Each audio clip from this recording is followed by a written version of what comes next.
దేవునికి మహిమ కలుగునుగాక. ఈ దినం దేవుని వాక్యం మీకు సమాధానమగునుగాక. గమనించినట్లయితే గనక ప్రభువు పునరుద్ధానుడైన తర్వాత తన శిష్యులకు కనపడిన ప్రతిసారి ఆయన పలికిన ఒకే ఒక్క మాట ప్రధానంగా మీకు సమాధానము కలుగునుగాక అని ప్రభు పలుకుచున్నాడు. ఎందుకు ప్రభు ఆ మాట అంటున్నాడనంటే, శిష్యులు కొంతమంది ప్రభు పునరుద్ధానుడైన తర్వాత ఆయన కనపడ్డాడు అని చెప్పినప్పుడు నమ్మలేదు.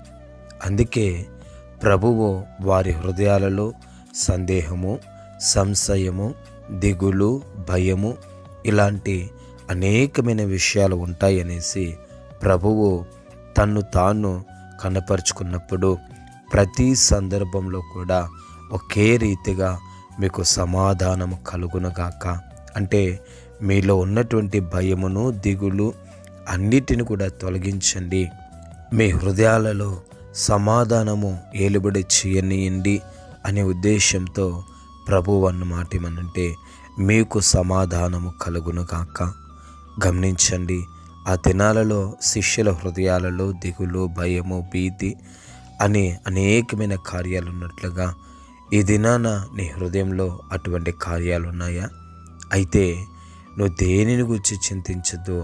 ఆయన నీకు చెప్తున్న మాట ఏమంటే నీకు సమాధానము కలుగునుగాక అంటున్నాడు, నీకు నెమ్మది కలుగునుగాక అంటున్నాడు. నీకు ఇప్పుడెంత హృదయంలో నీవు అనేకమైన కార్యాల గురించి ఆలోచిస్తుండగా ఆయన నీతో చెప్పేదేమంటే నీకు సమాధానము కలుగునుగాక.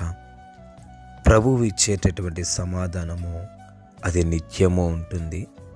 దిగులున్నా, భయమున్నా, భీతున్నా, నువ్వు ఏ స్థితిలో ఉన్నా సరే ఆ యొక్క సమాధానం అనేది నిన్ను వెంటాడుతూ వస్తుంది. ఆ సమాధానం అనేది నిన్ను బలపరుస్తుంది. కాబట్టి అటువంటి సమాధానము ప్రభువు మనందరికీ కూడా అనుగ్రహించి కాచి కాపాడుగాక.